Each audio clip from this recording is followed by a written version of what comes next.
박병창 이사님 바로 모시겠습니다. 어서 오십시오, 이사님. 어서오세요. 예, 안녕하십니까. 네, 반갑습니다. 자, 우리가 쉬는 동안 미국 증시는 이틀 연속 올랐습니다. 아 그런가요? 네. 그리고 우리나라 증시를 대표하는 ETF죠. EWY도 이틀 올랐고? 연속 올랐습니다. 거의 한 제가 보니까 이틀 동안 한 5%인가 오른 것 같아요. 그래서 저는 오늘 아침 한 4분 뒤에 이제 넥장 열리는데 네. 조금 기대하고 있긴 아, 합니다. 우리가 금요일부터 잠 쉬었죠? 네, 그래서- 그래서 이틀. 네. 음. 혹시 저의 기대를 해도 되는지 이사님. 네. 예, 목요일날 상승했을 때 우리 그 EWY가 많이 올랐고요. 아, 이미 그리고 올랐고. 금요일에는 윗꼬리를 좀 달면서 매물이 좀 맞았습니다. 미국은. 그래서 이틀을 합쳐 보면은 지금 말씀 주신 대로 우리 시장이 오늘 긍정적으로 좀 볼 수 있는 상황이 좀 될 수 있습니다. 근데 지난주 금요일날 좀 기분 나쁘게 목요일날 우리 시장은 좀 기분 나쁘게 끝났죠. 근데 그것은 월말 매물이 좀 있었던 걸로 좀 보여지고요. 그날 지표들이 좀 안 좋았어요. 유가도 막 급등을 하고 그리고 국제 수익이 오르는 장중에 그런 모습이 나타나서 외국인들이 오전에 한 2천억 정도 매수였는데 1조 넘게 순매도로 끝났죠. 그러면서 외국인들 월말 매도가 좀 나오면서 전반적으로 우리 시장이 하락을 했고요. 그 외에 지난주에 있었던 우려 이런 부분들은 미국 시장에서는 다 걷어내는 그런 흐름이 좀 있었습니다. 지금 말씀 주신 대로 지난주에 나스닥 한 1% 올랐고요. S&P 500이 0.9% 올랐습니다. 특히 지난주 목요일, 금요일 날 지금 말씀 주신 대로 목요일에는 마이너스 시작을 했는데 1% 상승으로 마감을 했습니다. 그리고 금요일에는 플러스 0.35 시작해서 고점이었는데 마지막은 플러스 0.29로 끝났어요. 그래서 이 차트를 잠깐 그냥 보시면요. 이게 목요일입니다. 이게 맨 끝에 있는 윗꼬리에 있는 작은 음봉이 금요일이고요. 이게 목요일이거든요. 이렇게 끝나면 목요일 날 끝났다고 우리가 금요일 날 열렸으면 곧바로 올랐겠죠. 이제 그런 모습이 나타났고요. 근데 금요일은 매물이 조금 있는 그런 상황이었습니다. 뭐 그렇다 하더라도 고점에서 매물이 좀 있는 거고 5월 1일 날 그리고 전반적으로는 이틀 동안 상승을 했기 때문에 그 부분을 반영을 한다면 우리 시장은 이제 중립 이상의 이제 거래 흐름이 나타날 수 있는 그런 상황인 거고요. 근데 이제 5월 1일 첫날에 역사적 신고 지수를 경신하고 위에서 매물을 맞으면서 윗골이 좀 달았다는 부분들은 여전히 이제 경계심이 5월 달에 좀 있는 그런 모습을 나타내고 있습니다. 그건 좀 이따 다시 설명을 드리도록 하겠습니다. 그리고 지난주에 가장 특징은 실적 발표들이 있었지 않습니까? 그래서 실적 발표에서 종목별로는 지수는 계속 올라갔잖아요. 근데 종목별로는 차별화가 굉장히 심했습니다. 지난 한 주 동안에 필라델피아 반도체 지수는요, 이거 주간입니다. 저가가 마이너스 6%였어요. 종가가 플러스 0.78%였습니다. 오, 네. 6%나 빠졌다가 올라왔어요. 그러니까 전체적으로 보면은 굉장히 변동성이 굉장히 컸고요. 지난 한 주 동안 메타는 9.8% 빠졌습니다. 하락했고요. 오라클은 마이너스 0.83%인데 저가가 마이너스 7%였습니다. 그리고 엔비디아가 지난주에 4.7% 하락을 했습니다. 그래서 엔비디아 차트는 가져왔는데 이렇게 지난주에 하락을 했어요. 신고가 내면서 계속 올라가다가 다시 하락하는 모습을 나타냈거든요. 그래서 종목별로는 이렇게 하락하는 종목이 있었는데요. 오른 종목들은 이제 반도체 쪽으로 올랐습니다. 마이크론 테크놀로지가 9% 올랐고요. 인텔이 지난주에 20% 올랐고 AMD가 저가가 마이너스 10%였는데 종가는 3.6% 플러스로 끝났습니다.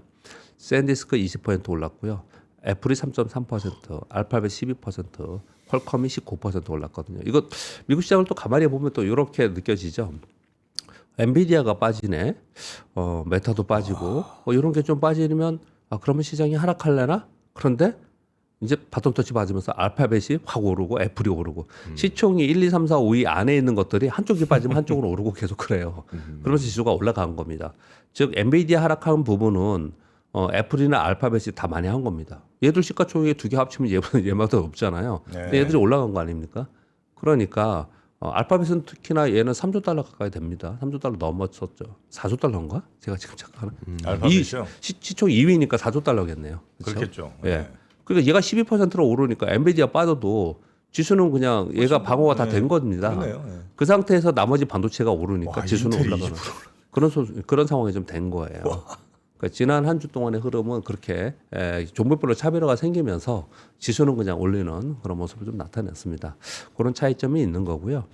그리고 말씀드린 대로 목요일은 그냥 신고 지수 내면서 탁 양봉을 주면서 올라갔는데 금요일은 윗꼬리를 날면서 매물이 좀 나왔어요. 이런 부분들 보면은 뭔가 좀 신고 지수 경신하고 또 매물 좀 나오고 또 쉬었다가 또 오르고 뭐 요런 흐름이 계속해서 나타나고 있는 것이 아닌가라고 해석을 하고 있습니다. 그리고 지난주에 우리 시장 코스피가 1.9% 올랐고 코스닥 마이너스 0.95%인데요. 지난주 금요일 날 코스피가 1.38%, 코스닥이 2.29% 하락을 했습니다. 뭐 그래도 6,598포인트인데요. 어떤 제가 기사를 보니까 기사인가 TV인가 봤더니 뭐 코스피 급락 6,600포인트 마저 붕괴. 뭐라는 거예요, 도대체가? 6,600 마저 붕괴. 네, 진짜 그렇게 했더라고요. 그래서 참 진짜 지수 하락을 그렇게 원하는가? 아니, 지수 올라가면 배가 아픈가? 뭐 그렇게 썼더라고요. 근데 그렇게 쓰는 데들이 있어요. 근데 제가 왜 이 말씀을 드리냐면요. 뭐 성향 이런 걸 다 떠나서 6,598포인트예요. 이게 만약 6,000포인트 갔다고 해서 시장이 뭐 추세 전환하고 이런 게 아닙니다. 네. 이거는 이제 그런 의미가 AI가 아니고요. 쓴 거 아닌가? 가다가 지금 쉬고 있는 그런 상황에 있는 네. 거예요. 그런 모습이고요. 그런데 이제 금요일 날 이제 약간씩 지수가 많이 올라가 있으니까 항상 걱정스러운 분들이 있지 않습니까? 이 보시면 음봉이 나타났잖아요. 네. 근데 이게 음봉이라 하더라도 5일 이동 평균선이에요. 5일 이동 평균선 위에 있던 건 진짜 센 겁니다. 중간에 뭐 10일이나 20일까지도 내려왔다 가고 내려왔다 가고 그러거든요. 네. 5일 이동 평균선 위에 있고 거래량도 없었습니다. 그리고 지난주 목요일은 월말 매물이 좀 있었습니다. 보니까 이벤트 매물이 있었다는 거예요. 근데 그런 부분들을 살펴보면은 시장의 전체적인 흐름에서 그냥 매물이 좀 맞았다라는 거고 또 한 가지 특징은 월말과 그리고 여기 써놨는데 그때 이제 유가와 국채 수익률이 상승하면서 외국인들이 매도한 것이 이제 첫 번째 특징이고요. 두 번째는 지난주 후반에 또 하나의 특징은 최근 들어서 왜 보여드렸던 막 급등했던 종목들 있죠. 급등했던 것들 네, 뭐 네. 삼성전기, 삼성 네, 네, SDI 그리고 제일 급등한 게 뭐죠?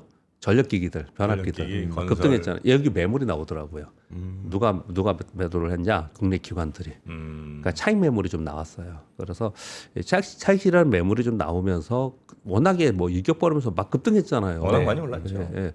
그냥 뭐 말이 오른 정도가 급등 제가 보기에는 좀 과하다.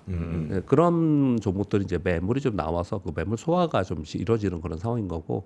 그래서 오늘 이제 뉴스의 뒤에 이제 시간이 허락되면 찬찬히 좀 말씀을 드릴 텐데요.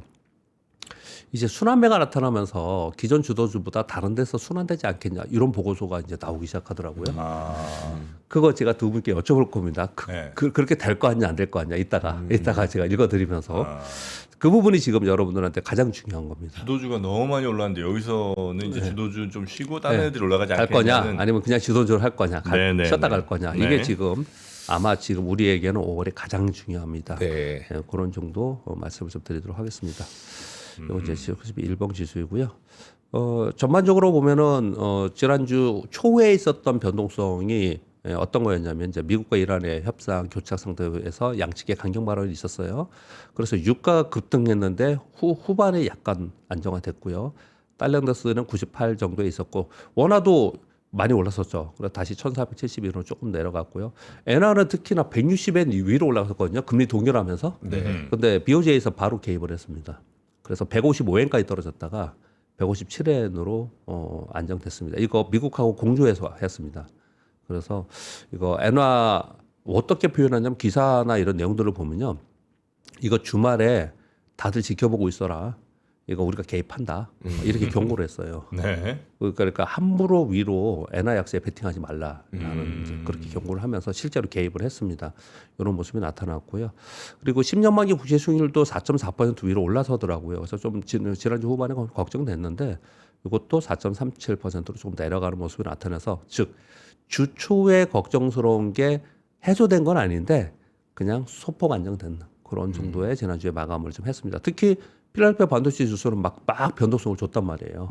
근데 그러다가 주 후반은 대부분 만회하는 모습을 나타냈습니다. 그래서 미국 시장은 신고지수 냈는데 종목별로는 차별화가 심했다. 네. 그래서 5월에는 좀 종목 장세가 되지 않겠냐라는 게 지금 월가의 자료들 보면은 이제 그런 흐름입니다. 우리 시장은 여기 써놨는데 4월에 30.6% 올랐습니다. 지금 이제 5월 첫째 날이 첫 거래일이잖아요. 오늘요. 30.6% 올랐어요. 3월에 우리 급락해갖고 19% 빠졌다고 뭐 이제 엄청 걱정을 많이 했는데 30%로 올랐어요. 그래서 올해 1년 동안에 56.6% 올랐습니다. 연간 지수로는요. 그래서 지금 전반적으로 보면 일단 오늘부터 말씀을 드리면 지난주 주 초반에 있었던 그런 우려를 월말이고 주 후반이고 연휴를 앞두고 있었기 때문에 우리는 그걸 반영하면서 목요일 날 좀 빠졌었거든요. 그런데 우리는 빠졌는데 미국은 다시 다 안정화 됐어요. 그래서 오늘 우리 시장의 전반적인 흐름은 아까 이 기자님 말씀 주신 대로 한국 ETF 및 반도체 ETF가 목요일 금요일 연속 상승했습니다. 네. 그런 부분들을 보면은 우리 시장이 다시 상승 시도를 하지 않을까라고 생각합니다. 그런데 이제 좀 우려보다도 뭐라고 표현할까요? 우리가 좀 감안을 해야 되는 부분은 상승폭은 좀 둔화되고 있는 모습은 확실히 있어요. 특히 삼성전자나 SK하이닉스가 좀 둔화되고 있는 모습이 나타나고 있고, 그리고 지수 관련 시가총액 상위 종목들 중에서 워낙에 급등을 했잖아요. 막 가파르게. 네. 이런 종목들이 좀 차익 실현이 나오고 있기 때문에 지수가 올라가는 그 강도는 좀 약해지지 않을까, 그걸 좀 감안을 해야 되지 않을까라고 생각이 들어요. 지금 한번 볼까요? 오늘 지금 시작했죠. 네. 네, 넥스트 시작했습니다. 어마어마하네요. 지금 이 기자님 의견이 딱 맞았네요. 지금 뭐 달리고 있어요? 이거 넥스트입니다. 지금 화면 보시면 이야. 뭐 2%, 3% 다 급등하고 있네요. 지금 이틀 연속 미국 시장에서 우리는 우려를 만들어 놓고 네. 이틀 연속 우리 시장이 우호적으로 움직였고요. 지표도 우호적이었고요.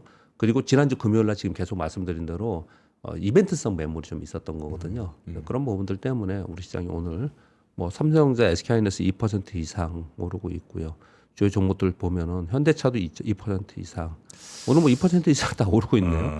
오늘은 약간 로봇 좀 센 것 같고요. 전체적으로 좀 보니까 로봇이랑 뭐 볼까요? 반도체는 뭐 당연히 네, 반도체의 모습을 나타냈고 2차 전지도 좀 뭐 2, 3% 올라오고 2차 있고요. 전지 그러네요. 어느 한쪽이 막 급하게 올라가는 그런 거는 아니네요. 지금 보니까 로봇도 뭐 그 정도 오르고 한 3, 4% 오르고 있는 것 같고요. 여기는 뭐야 스페이스X 관련 항공우주도 네. 조금 오른 것 같고요. 여기가 제일 센 거는요. 여전히 에르스틀릭, 일진전기, 산일전기, 전력에너지가 여전히 뭐 제일 센 모습을 나타내고 있네요. 얘네들이 세서 요즘에 LS 장난 아니게 오릅니다. LS. 그러니까요. 지수사. LS 좀 아쉽습니다. 저도 이런 말 하면은 안 되는 거 알지만도 그럼에도 LS 그 회장님이 그 말씀만 안 하셨으면 참 좋았을 텐데. 벌써 한 2년 전인가요? 아니죠. 이제 작년 말에 작년 말이었었나요? 작년 말에 얼마 안 됐었나요? 뭐 얘기였죠? 그 분할 상장 관련해서 비상장 자기네 비상장 마음에 안 들면 투자하지 마라. 그거 얘기하면서 그랬나요? 예. 기자가 물었더니 그렇게 얘기하는 바람에 그때 급락했어요 이 종목이요. 그리고 나서 뭐 지금 이게 올라가는 LS 올라가고 있는 겁니다. 그러니까 지금 이제 상법 개정 거버넌스 개혁하면서 이제 그런 것들이 이제 없어지면서 이제 좋아지고 있는 거예요. 그런 것들도 시장에 상당히 영향을 좀 주고 있습니다. 오늘 흐름 굉장히 좋네요. 샌드위치 데이인데 오늘 뭐 잘 끝나고 마음 편히 여러분들 쉬셨으면 좋겠네요. 지금 쉬시는 분들도 굉장히 많은 것 같아요 오늘. 그런 흐름을 좀 나타내고 있습니다. 이거 필라델피아 반도체 지수고요. 아까 말씀드린 대로 주초에 빠진 거 다 만회하는 그런 모습을 제가 차트를 한번 가져왔습니다. 5월 한번 좀 점검을 해볼게요. 오늘 5월 어떤지. 이제 또 5월 됐으니까 뭐라고 얘기할까요, 사람들이? 세린메이 하겠죠. 네. 근데 보니까 자료를 쭉 봤더니요. 최근 10년간 5월 평균 수익률이 미국 S&P 500이 1.5% 플러스였대요. 근데 세린메이라고 맨날 그러니까 습관적으로 좀 하는 것 같은데 한 뭐 플러스였고요. 그리고 기대 요인은 뭐냐면 미국과 이란의 종전 협상 타결에 좀 기대가 좀 있지 않습니까? 요 기대감이 좀 있는 상태고 우려는 지금 인플레이션 우려가 가장 큰 겁니다. 그래서 금리 정책 불확실성이 있는데 이거 타결 이게 두 개 연결되어 있는 건데요. 이게 타결이 빨리 돼서 인플레이션 우려가 잠재워지면 시장이 더욱 좋겠고요. 그런데 타결이 된다 하더라도 시간이 끌어져 갖고 인플레이션 우려가 되면 결국 유가의 가장 취약한 국가들은 물가가 오르기 때문에 금리 인상할 수밖에 없거든요. 우리가 항상 이런 어떤 뭐랄까요 악재나 위기가 생겼을 때 제 경험은 정작 당사국인 미국이나 중국은 크게 영향이 없었어요. 그리고 이제 주변 국가들이 항상 문제가 생겼는데 지금은 이제 가장 걱정하는 쪽이 이제 유럽입니다. 네. 그래서 유럽은 아마 이번에 금리 인상하지 않을까라고 지금 얘기를 좀 하고 있는 상황이거든요. 그리고 월가 IB들은 우리나라도 금리 인상하지 않을까까지도 얘기를 해요. 우리나라 금리 인상이요? 예, 그렇게 얘기하는 쪽도 많이 있습니다. 그래서 전반적으로 유가에 취약한 국가들은 물가가 오르면서 금리 인상하지 않을까라고 얘기하는데 우리 여러분 다 아시죠? 금리 인상은 주시장에 아주 심각한 악재예요. 네. 중요한 악재입니다. 그래서 전반적으로 그 흐름이 어떤 거지가 이제 가장 중요한 건데 그건 이제 지금 3월 전쟁 시작을 해갖고 3월은 전쟁했고 4월은 협상했고 이제 5월에 가닥을 좀 잡아야 되는 부분이 좀 있겠죠. 그리고 양쪽 다 5월에는 이란과 미국의 5월 안에 끝날 또는 5월까지는 지나가면은 불리하다 이렇게 얘기를 좀 하고 있는 것 같아요. 이란은 미국이 5월 지나면 불리해라고 얘기하는 근거는 이제 여름이 되고 그러면 이제 원유 수요가 더 많아지고 그리고 그 이후가 된 상황에서 물가가 오르면 곧바로 이제 하반기 넘어가면서 미국은 중간 선거가 있기 때문에 네. 우리는 시간이 우리 편이다 이렇게 얘기를 하고 있고요. 그리고 반대로 또 이 미국에서는 이란이 시간 끌면서 이제 뜨거운 여름을 지나면서 이란이 어려워질 거다라고 얘기를 하고 그리고 경제 봉쇄라고 있는 것은 버티지 못할 것이다. 그래서 시간은 우리 편이다. 서로 지금 그러고 있는 상황에 있습니다. 그렇지만 이제 5월에는 그거에 대한 이제 타결 기대감이 시장에서 반영을 하고 있는 거고요. 이제 시장은 그렇게 타결 기대감을 반영을 하고 있는데 이 뉴스 여러분 많이 보셨겠지만은 엑슨모빌 등 글로벌 3대 에너지 기업들이 이제 경고를 하고 있는데 이런 내용을 쓰는 거예요.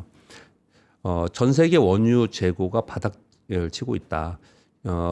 상업 재고나 전략 비축 재고들이 소진되고 있는 상황인데 기술주들이 상승하면서 증시는 신고가를 기록하지만 시장은 에너지 충격을 반영하지 않고 있다. 이 얘기는 이들만 얘기하는 게 아니고 이코노미스트 분들은 이 얘기를 되게 많이 합니다. 시장에서는 그러니까 한마디로 표현하면 시장에서는 미국과 이란의 종전 협상의 타결 기대를 바라보면서 시장을 움직이고 네. 시장 밖에서 바라보는 이코노미스트 분들이나 경제적 측면에서 보는 분들은 그렇지 않다. 이거 시장이 반영하지 못한 거야. 결국은 시장이 반영하면서 빠질 거야. 이렇게 얘기를 하거든요. 네. 이 얘기 우리 되게 많이 들었어요. 언제부터요? 2022년, 23년 내내 이 얘기 들었습니다. 이코노미스트 분들은 시장이 급락할 거다. 이제 위기가 올 거다. 이 얘기를 계속 많이 했었고요. 그렇지만 아랑코 나고 시장은 좀 올랐습니다. 이번에도 뭐 똑같다라고 볼 수는 없지만 시장 밖에서 바라보는 것과 시장 안의 수급이나 흐름이 상당 부분 다르게 움직이고 있다라는 거거든요.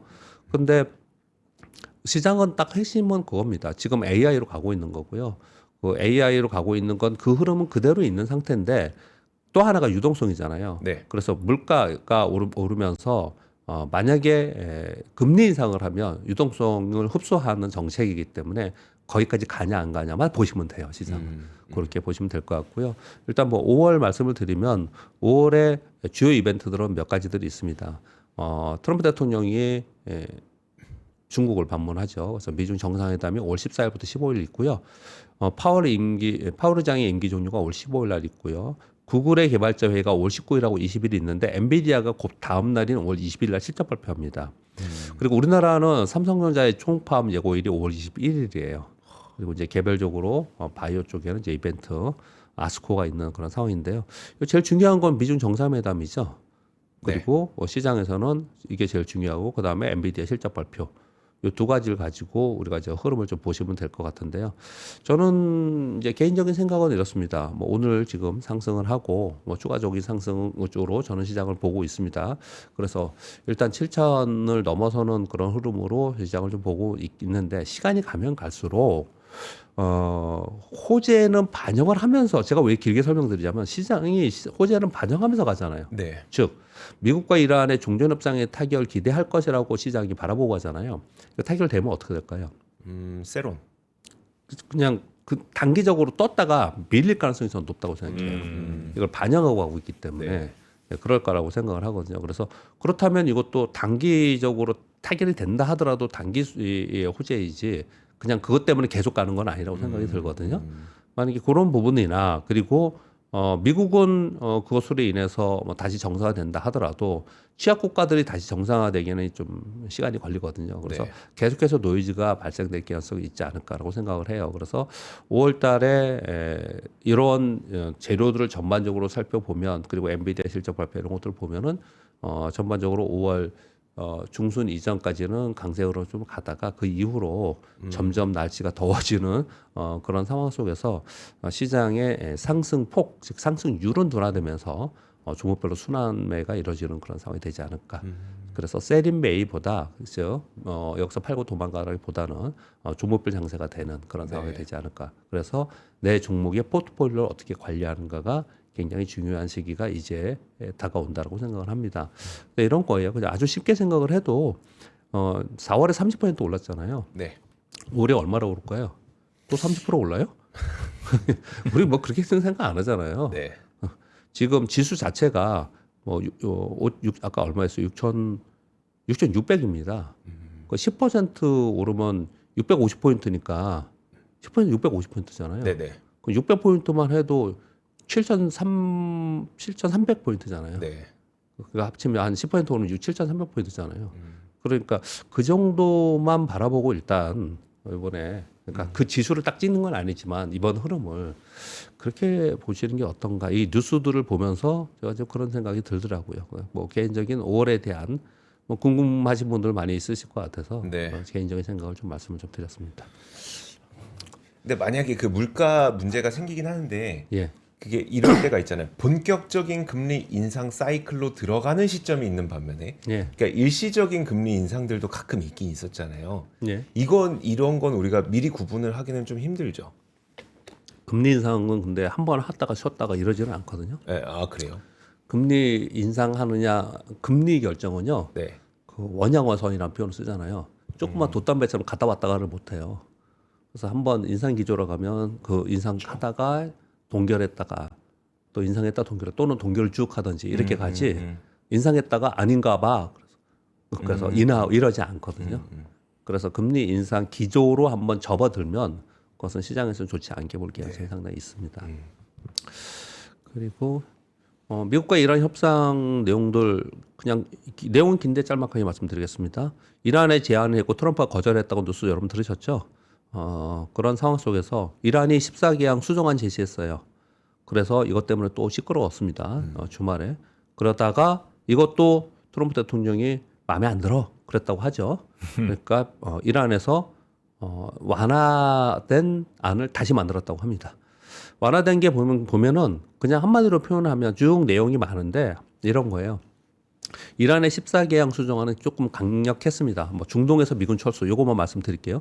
중동에서 미군 철수, 해상 봉쇄 해제, 뭐 이런 거거든요. 근데 요 문구를 어떻게 바꿨냐면 미군 철수가 아니고 증강하는 거 중단해. 미군을 증강하는 걸 중단해. 그리고 우리 공격하지 않을 것에 대해 국제적으로 보장해줘. 이거 먼저 되면 나머지들은 우리가 좀 양보해가지고 할게. 이렇게 바뀌었다는 거예요. 이게 오늘 아침 가장 최신까지가 여기까지예요. 여기까지 조금 그렇게 좀 변화되는 상황이 좀 있습니다.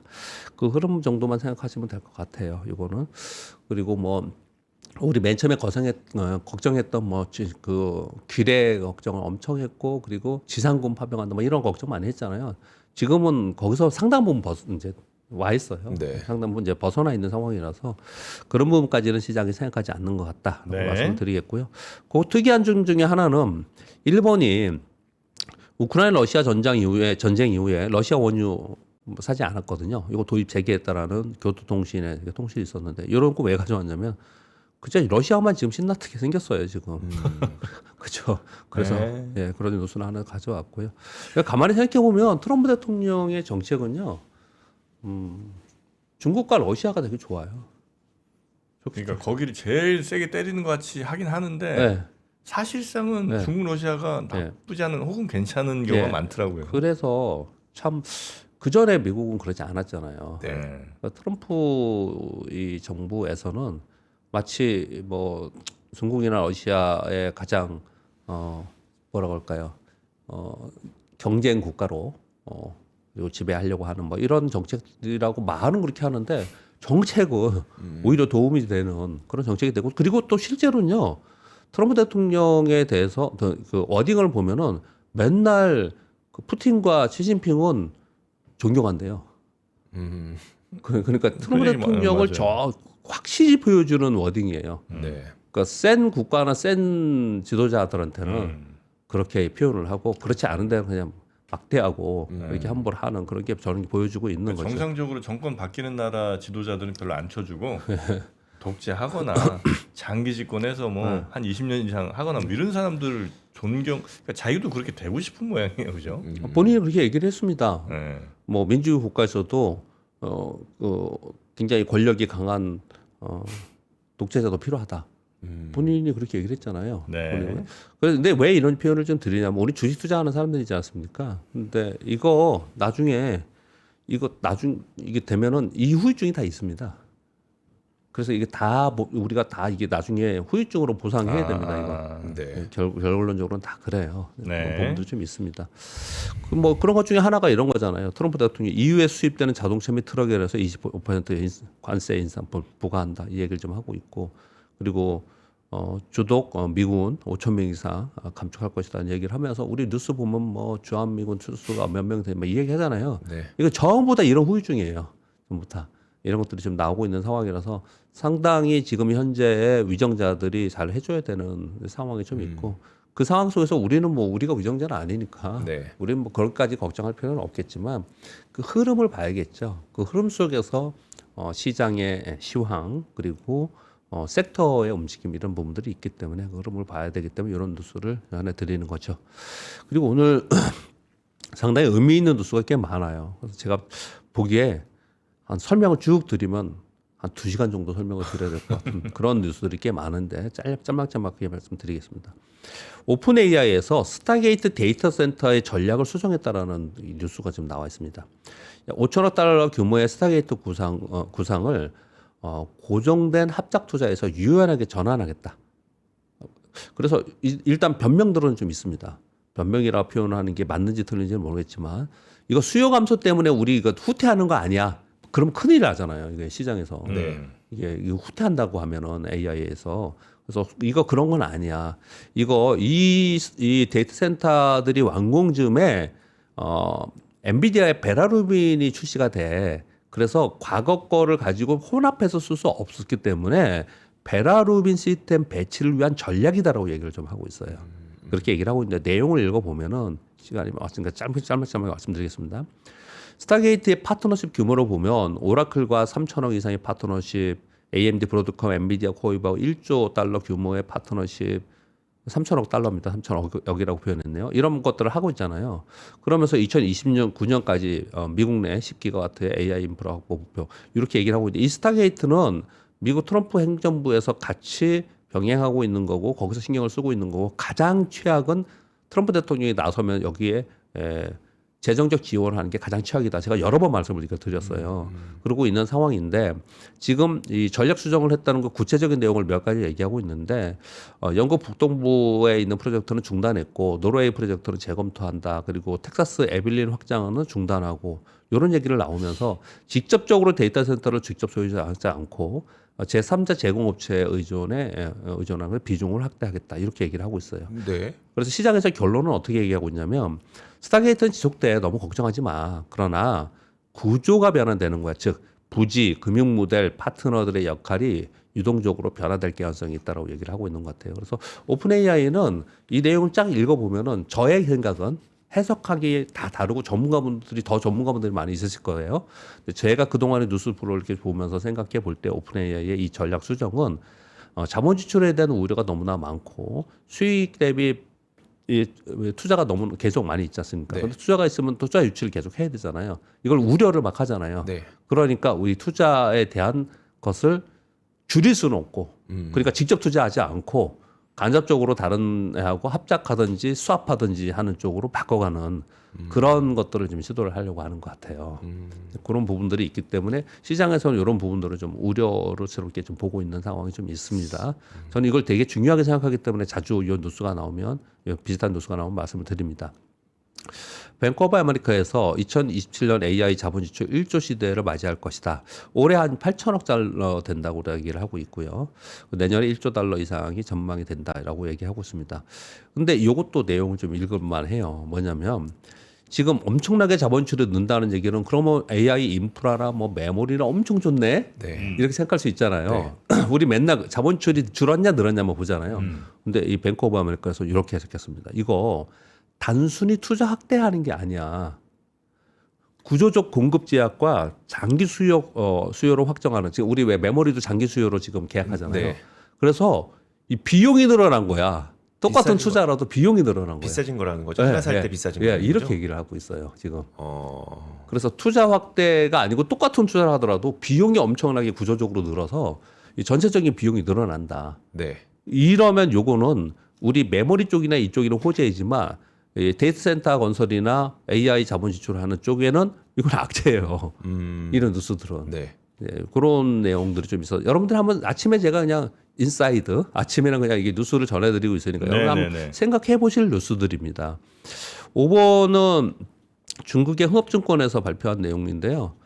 제가 이렇게 생각하고 있습니다. 제 생각하고 비슷하게 이렇게 해서 한번 읽어드리겠습니다. 중국 시장에 대해서 얘기를 한 거예요. 시장의 전체적인 흐름은 AI와 기술 혁신이 핵심이다. 지정 리스크는 단기 충격 가능성이 크다. AI는 훈련에서 추론으로 전환되면서 토큰 사용량이 폭발하면서 산업은 본격 성장 초기로 인식하고 있다. 광통신, 메모리, 반도체 장비, AI 인프라는 핵심 수혜로 초호황을 맞이하고 있다. 에너지, 금속, 화학 업종은 공급 축소로 구조적으로 릴레이팅하고 있다. 이거 구조조정을 한다는 얘기예요. 그리고 배터리 저장 장치 등의 신재생 투자 가속으로 업황은 회복 초입에 들어가고 있다. 소비는 중저가 필수 소비재, 감성 소비, 글로벌 소비 이런 데들은 개별적으로 회복되지만 전반적으로 좋지 않다. 제가 이렇게 생각하거든요. 형이. 근데 이렇게 지금 흥업증권에서 보고서를 좀 내놨습니다. 그리고 아까 보여드렸던 올해 빅테크 설비 투자이고요, 차트이고. 그리고 지금 아까 오픈 AI 얘기했지 않습니까? 요즘에 엔스로핑 얘기를 되게 많이 합니다. 네. 6월에 스페이스X IPO 지금 예상 평가액이 2조 달러입니다. 2조 달러. 2조? 네, 2조 달러. 2조 달러고요. 2조 달러로 가요? 네. 엔스로픽은 1조 달러 지금 얘기를 하고 있어요. 그래서 지금 근데 1조 달러? 이게 그렇게까지? 왜냐하면 지난 2월에 얼마였냐면 3,500억 달러였어요. 기업 가치가. 근데 1조 달러? 1년 사이에 그렇게 올라? 그랬는데 실제로 기업 가치 9천억 달러로 평가하는 신규 투자를 진행하고 있습니다. 모집이 된다는 거예요. 네. 지금 9천억 달러에 IPO 하기 전에. 아니 지금 IPO 곧 할 건데 예. 저렇게 아니요, 이거는 아직 구체적으로 진행은 얘기 안 했죠. 올해 말이나 내년에 한다고 얘기를 했고. 스페이스X 말고 저 예, 엔스로픽. 예. 아 그래요? 예, 야, 그렇게. 그런다고 9천억 달러? 예. 지금 9천억 달러면 연말에 만약에 하면 1조 달러 넘어서지 않냐. 이 얘기 지금 하고 있는 거예요. 네. 근데 이 얘기 왜 하냐면요. 오픈 AI가 지난달에 기업 가치 이 투자 유치했거든요. 8,520억 달러로 했습니다. 근데 이 엔트로픽은 이번에 9천억 달러로 투자 유치하는 거예요. 그래서 자꾸만 그 얘기를 하는 거예요. 이게 근데 조금 부정적으로 오픈 AI에 걱정스러운 뉴스를 많이 나오잖아요. 네. 근데 저는 이 뉴스를 전해드린 이유는 그쪽이 조심하자 우려가 있다라는 걸 전해드리기 위해서 보내는 게 아니고요. 그런 걸 자꾸 보면서 그쪽이 어떻게 진행하는 걸 보시면서 거기에 관련된 투자를 같이 이어서 우리가 해야 되는데요. 거기가 무너지면 안 된다니까요. 그거 위험해지면 안 돼요. 네. 내가 엔스로픽 쪽에 투자한다고 해서 저쪽은 안 돼. 이거 안 된다고요, 지금. 이게 굉장히 중요해요. 전체적으로 이 흐름이. 그래서 자주 설명을 좀 드리고 있는 겁니다. 이런 가운데 백악관에서 엔스로픽 AI 확산 계획에 제동을 걸었다는 월스트리트저널의 보도가 있었습니다. AI 접근 확대 계획에 반대하고 있다라는 거예요. 그래서 업계에서는 기술 통제 이슈에 대해서 부각이 되고 있다고 합니다. 내용은 뭐냐면요. 이 지금 엔스로픽 기술을 봤더니 사이버 공격, 생화학 무기 설계, 허위 정보 확산 등 다양한 위험에 악용될 수 있어서 국가안보와 직결되는 기술인 만큼 이거 공개 범위를 제한하자라는 입장이라는 거예요. 이게 무슨 의미입니까? 이거 범용으로 팔지 말라는 거예요. 풀지 말라는 거거든요. 돈 벌어야 되는데 이 기업인데 이거는 여기는 국방부는 받아들였죠. 그래. 그래요? 예, 백악관에서 계속 이렇게 얘기를 하고 네네. 있어요. 저는 이것도 단순한 것은 아니라고 생각해요. 기술 때문에 그렇다고 생각하지 않아요. 잠깐 이렇게 말씀을 드리면 네네. 예. 과연 왜냐하면 스타게이트는 미국 정부에서 주도하면서 지금 하고 소프트뱅크를 하고 있는 거예요. 네. 그래서 저는 그냥 단순한 내용은 좀 아니라고 개인적인 생각을 해요. 개인적인 생각을 하는데 이게 얼마나 주거니 받거니 해가면서 선순환하느냐가 지금 앞으로 AI 기술 혁신에 얼마큼 더 많이 가고 얼마나 더 확장하는 게 굉장히 중요할 거로 생각이 들어요. 근데 이렇다고 해서 제한한다고 해서 성장하지 못하는 건 아니잖아요. 그러니까 그 상황에서 혹시라도 노이즈가 발생이 어디선가 나타날까봐 자꾸 이런 얘기를 하는 거예요. 이런 얘기를 좀 합니다. 여기서 노이즈 나오면 어떻게 될 것 같아요? 반도체 빠집니다, 다. 네. 우리 시장 빠지는 거예요. 여기서 노이즈 나오면요. 예, 그렇게 말씀드리겠고요. 네. 애플이 그 실적 발표했잖아요.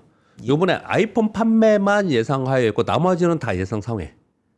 그리고 가이던스도 전년 대비 14에서 17% 성장 전망하면서 그래서 주가가 한 그날 당일 한 4% 가까이 상승을 했습니다. 그런데 여기서도 메모리 공급난 심화에 대해서 계속 얘기를 했어요. 그래서 메모리 비용이 우리 사업에 점점 더 큰 영향을 미칠 것으로 본다. PC나 스마트폰 등 소비자 기기용 메모리 부족으로 가격이 상승하고 있다. 그래서 다양한 옵션을 검토할 것이다. 그랬는데 이게 뭐냐? 애널리스트들이 막 궁금해하겠죠. 애널리스트 추정은 두 가지 얘기를 하고 있습니다. 가격을 올리지 않을까?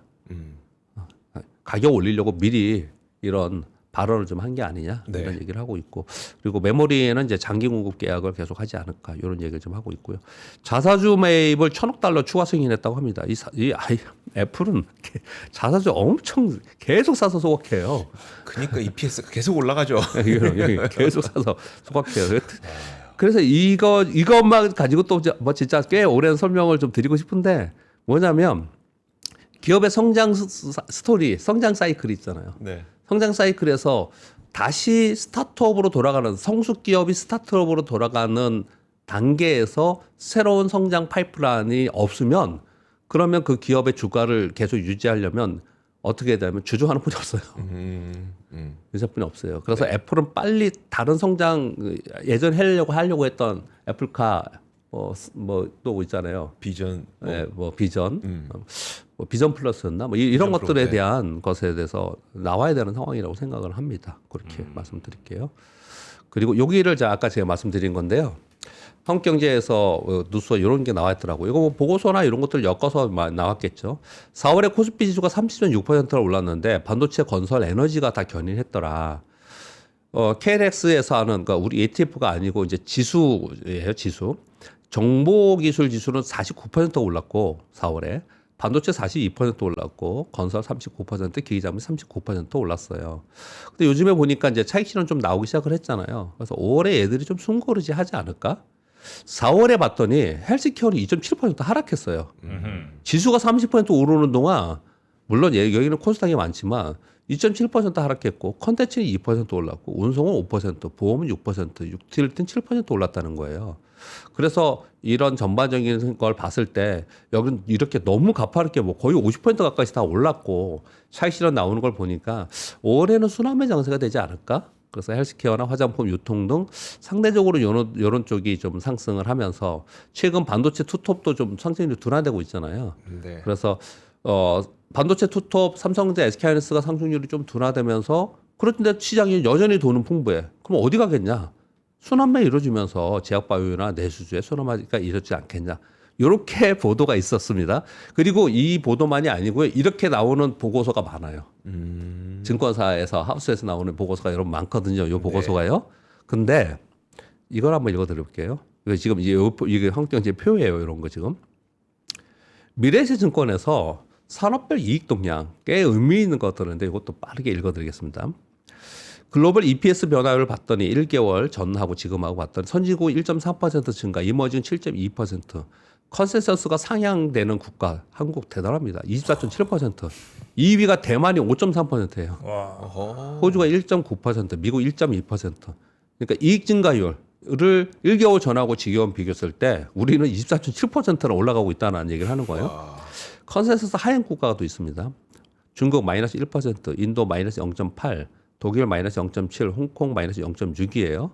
선진국들은 이 하나하나가 다 의미가 있어요. 선진국들의 컨센서스가 상향된 업종과 하향된 업종을 봤더니 상향은 에너지 소재 IT, 하향은 경기 및 소비재, 필수 소비재, 그리고 헬스케어. 신흥국은 상향 업종은 IT, 에너지 소재. 똑같네. 그리고 순서가 있어요. 아, 순서가. 제가 순서를 이 칸이 없어서 순서를 안 한 거예요. 여기 퍼센테이지까지 다 있습니다. 순서가 있고요. 하향 업종은 경기 소비재, 유틸리티, 필수 소비재예요. 자, 그리고 우리나라로 가볼게요. 우리나라의 올해 영업이익의 전망의 주간 변동 5.2%, 월간 전월 배 28%나 증가했다는 거예요. 네. 전년비 증가율을 봤을 때 전체가 181%인데 반도체는 531%, 반도체를 제외하면 24.9%.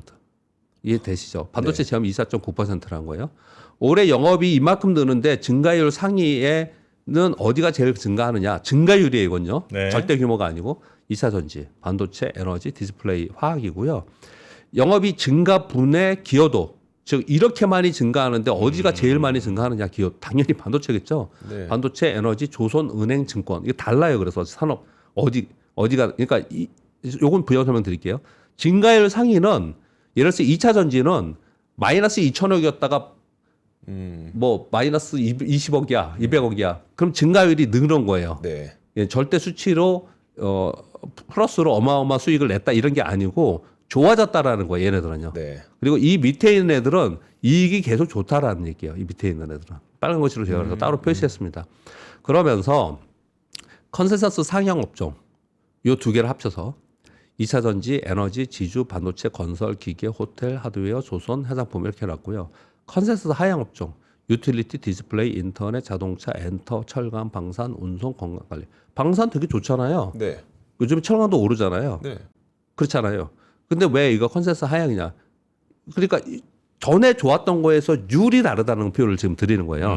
이 순서대로 보면은 여기 보면 좋은 것도 반도체가 중간에 들어있잖아. 1위가 아니고. 네. 2차 전지가 제일 안 좋았다가 좋아지기 때문에 순서는 그렇다는 거예요. 절대 수치가 아니고. 자, 이 두 가지를 너무 지금 엄청 빠르게 지금 얘기를 제가 얘기했는데 이거 앞에 있는 이거하고 비교 읽어보시고 여러분들이 선택하셔야 됩니다. 무슨 얘기냐면 지금 4월에 이쪽이 되게 좋았는데 반도체, 건설, 기기장비 이쪽이 다 좋았고 밑에 있는 필수소비재, 유틸리티, 컨텐츠 안 좋아서 얘네들이 갈 수 있다라는 보고서가 나와요. 네. 이런 보고서도 나오고 이렇게 컨센서스를 봤을 때 변동률 봤을 때 여전히 계속해서 반도체 여기 뭐 에너지, 조선, 은행, 증권이 좋고 여기 경기 소비재, 유틸리티, 필수 소비재, 선진국이나 여기 우리 이머징이나 다들 이쪽은 좋지 않다라는 거예요. 그런데 이쪽으로 순환매가 될 거냐 하고 그쪽을 선택해서 내가 거기서 거래를 할 거냐 아니면 여전히 계속 좋다고 하는 주도주에서 거래할 거냐를 5월, 6월에 제가 보기에는 이번 여름에 네. 이 얘기들을 계속하면서 어떤 선택을 하면서 내가 투자를 할 것이냐를 아마 생각해야 될 것 같아요. 정프로님 선택하시죠. 저는 선택을 엊그제였나요? 그 우리 박병창 이사님 네. 그 영상 올라왔잖아요. 아 그렇죠. 기존 네. 투자 공식은 끝났다는 제목으로 영상이 하나 올라왔죠. 예, 대세 주도주, 그냥 주도주가 아니고 대세 주도주. 예, 거기로 이제 올라타야 된다. 네. 거기 한 지금 30만 넘었죠 아마. 30만 넘었어요. 네, 네. 30만 분 이상이 이제 요거 보셨는데 맞습니다. 대세 주도주. 전 이제 거기로 가기로 했습니다. 네. 아, 선택하셨군요. 네, 대세 주도주. 알겠습니다. 대장주 주도주. 네. 제가 이렇게까지 설명드리는 이유는 그 언제 녹화하는지 모르겠지만요. 이 보고서가 계속 나오고 이거 설명을 여러분 자꾸 들으시잖아요. 그러면 다 일리가 있잖아요. 네. 일리가 있잖아요. 그래서 어느 한쪽을 선택을 해야지 되는 거지. 선택을 안 하는 게 주식시장에서 가장 안 좋은 거라니까요. 왜 이런 거 있잖아요. 주식시장이 막 흔들려, 막 빠져요. 나는 가만히 있을 거야. 아무것도 안 하고. 이것도 선택이에요. 네, 네. 그렇죠. 뭔 잘 모르겠으니까 일단 그냥 네. 놔둬. 뭐 이런 것도 선택인데 네, 네. 지금 이제 그 선택은 선택이 아닌 선택을 안 하는 게 굉장히 안 좋은 거다. 안 좋은 거예요. 네. 그래서 선택을 좀 하면서 일단 투자 전략을 가져가야 된다 이렇게 말씀드리겠고요. 시간 네. 거의 다 됐는데 삼성전자 목표 주가 첫 하향 보고서 나왔다는 거 떠들썩했습니다. 네, 맞아요. 시티그룹에서 32만 원, 30만 원 하향했는데 근데 보시면 올해 영업이익 306조, 내년 351조, 28년 360조로 전망했고요. 이익 총치를 10% 정도 하향했는데 이 10%가 뭐냐면 성과급. 성과급이에요. 네, 네, 네. 이걸 계산 안 했다는 거예요. 그래서 노조 리스크의 성과급하고 이런 거에 대해서 좀 비판적으로 얘기를 한 글이에요. 그 정도. 네. 네. 그리고 미국의 개인 투자들이 한국 주식을 직접 매수할 수 있는 서비스를 삼성증권에서 이거 삼성증권 맞죠? 미국의 온라인 증권사 인터랙티브 브로커스와 삼성증권가 연계 서비스를 한다라고 합니다. 이거 하나증권은 중국하고 일본 투자자가 우리나라 주식 살 수 있는 거 하고 있거든요. 이게 점차로 많아지면은 이거는 또 수급의 변화가 생깁니다. 일단 요번에 이거 처음 이게 삼성증권 시작하는데 삼성증권 시작하면 어떻게 될까요? 다른 대형 증권사들 다 합니다. 네. 다 하는 그런 상황이 돼요. 저거는 기관으로 잡히나요? 뭔가요? 외국에서 네. 사면 네. 그건 생각 안 해봤는데 갑자기 질문 주셨네요. 아, 네. 네. 외국 저 증권사가 아마 주문을 넣는 거니. 아니요, 그 네. 계좌에서 얘네들은 온라인 증권사잖아요. 네네. 그 자기가 내가 미국인인데 미국인 내 계좌에서 이 온라인 증권사 연결돼 있죠. 거기다 주문을 넣어요. 그럼 온라인 증권사는 삼성증권에 이 주문을 옮겨주겠죠. 아, 네네. 그럼 삼성증권에서 사겠죠. 음. 사서 이제 그렇게 연계하겠죠. 이 연계 네네. 서비스를요. 그럼 우리가 볼 때는 삼성증권이 사는 걸로 될 가능성이 그렇겠네요. 있겠죠. 네네. 근데 지금 생각에는 그런데 아무튼 플로우는 그렇게 돼 있다는 네네. 거예요. 네. 예. 하여튼 이제 미국 개인 투자자들 우리나라 기업들을 직접 살 수 있는 길이 점점 넓어지고 있다. 아마 이제 뭐 국가적으로도 지금 현 정부에서 이걸 좀 하려고 하기 때문에 훨씬 더 확장되지 않을 거라고 생각합니다. 워낙 훅훅 떨어져. 그들 많이 들어오는 워낙 강세, 거 워낙 그렇겠지. 강세. 예. 우리 시장이 계속 좋아야죠. 그렇죠. 네, 훌륭하게 있어야죠. 그렇죠. 네. 그들한테도 이름 하나 지어줘야 되는데 우리 뭐 예를 들면 서학개미처럼 뭐 그런 거 하나 지어줘야 되는데 하여튼 그거 생각 좀 해보겠습니다. 미스터 존슨 같은. 네. 미스터 존슨. 자, 우리 박병창 이사님. 예. 연휴. 참 오늘이 예? 출근 아마 마지막 날이신 걸로 지난주에 아마 제가 예고를 예, 들었던 것 그렇게 같습니다. 뭐 얘기하다 말씀드렸는데 뭐 그렇게 중요한 건 아니고요. 그러니까 저희 그냥 출근 아니고 저는 원래 계시던 회사. 예. 네. 저한테는 중요하죠. 1996년 1월 2일 증권맨으로 사령장 받아서 네. 2026년 5월 4일로 오늘 마지막으로 오늘 마지막이에요. 증권맨으로 끝난 겁니다. 여러분하고 똑같은 이제 개인 투자자로 이제 우리 경쟁자 한 명 늘었어. 큰일 근데 났네. 이제 그 말씀 왜 드렸냐면요. 저 개인적인 소회도 있지만 증권맨으로 제도권 안에 있으면서 규제가 너무 심했고 증권맨이기 때문에 하지 못했던 말도 많았고 그런 게 너무너무 많았어요. 네네. 그래서 이제는 조금 더 자유롭게 할 수 있을 것 같고 네. 여러분들보다 이게 조금 더 가까이 다가갈 수 있는 컨텐츠를 들 수 있다고 생각합니다. 박병창 이사님, 뭐 저희가 뭐 무슨 퇴직금 드리는 건 아니지만 하여튼 오랜 시간 정말 고생 많으셨고, 네. 저희가 뭐 자리를 따로 마련을 하든지 하도록 하겠습니다. 그래야겠네요. 네. 네. 물론 이제 증권맨으로서는 오늘이 마지막이시지만 그 이후에 또 인생은 저희와 함께 하셔야죠. 네. 네, 이제 시작입니다. 2막 시작입니다, 여러분. 자, 우리 박병창 이사님, 하여튼 너무 고생 많으셨고요. 예. 네, 앞으로도 저희 위해서 고생 많이 해주시고 내일은 쉬시고 모레 또 오시는 거죠? 네. 네, 내일 모레 다시 뵙도록 하겠습니다. 이사님 고생 대단히 많으셨고요. 예. 수요일에 뵙겠습니다. 감사합니다. 고맙습니다.